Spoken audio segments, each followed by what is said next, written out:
In any emergency, any natural disaster, man-made or natural, any kind of disaster, the first important step is that we need to make a plan.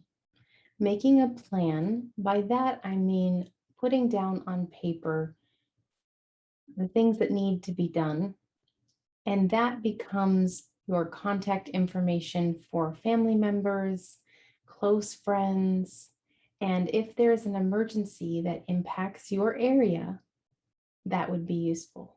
Any disaster, sometimes families aren't together and they get spread out. And having this information will keep the family connected. Having phone numbers put down, email addresses, contact information so that you can check on each other and make sure you're okay.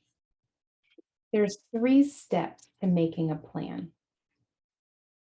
This is a good form. You can look at this form here. That form is made by FEMA and Rhode Island Emergency Management. The first step is for you to begin to collect information for your family, the names of all of the people, ages, where they live, as well as the kids' schools. What are the schools or childcare where they are located, where you work, and all of that information. So each person, in case of some sort of disaster, we would know during the day if they're at school or at night where they would be at home. Also put down out-of-town contacts, close friends, family, relatives, if you need to evacuate your area and get out of town, to have those out-of-town contacts. Putting down all of that information is important, as well as making sure to include several bits of information that would be, if you have to evacuate, do you know where you would be going?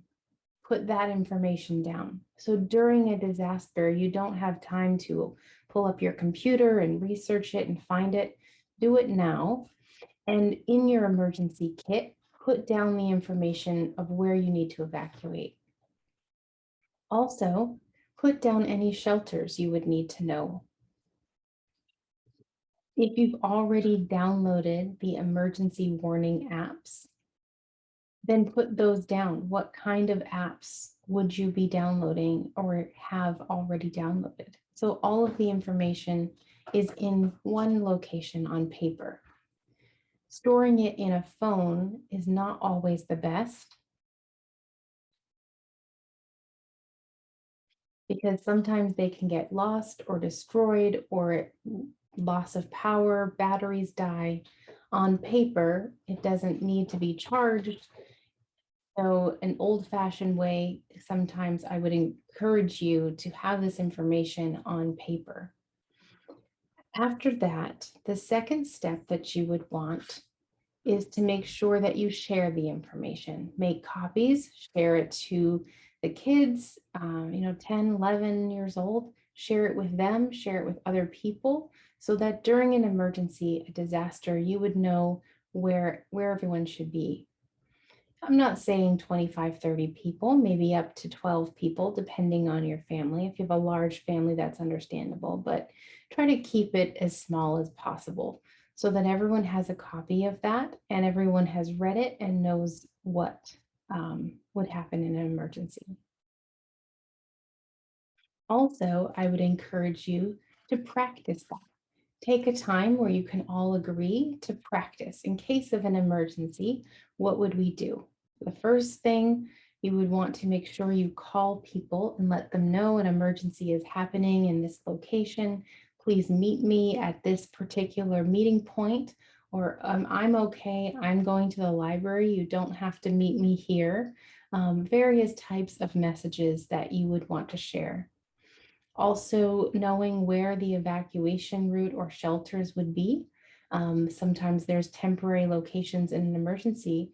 Make sure your family can go and meet you there, have them drive to that location, and maybe they might not remember exactly where it is. So you don't want to have to depend on a GPS, but phones and other things could get broken. It's important to be able to know where a location is in an emergency that everyone could gather and meet. Then you can discuss things, get feedback, and make sure you continually update your plan. And that plan should be something that at least once a year you review and update. If you've moved, update the information.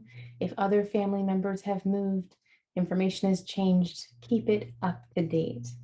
It's good to have a soft copy on your computer, but it's important to have a hard copy with you in your emergency kit that is ready.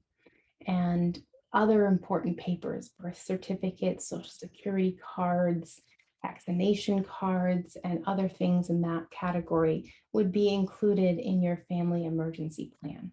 Thank you.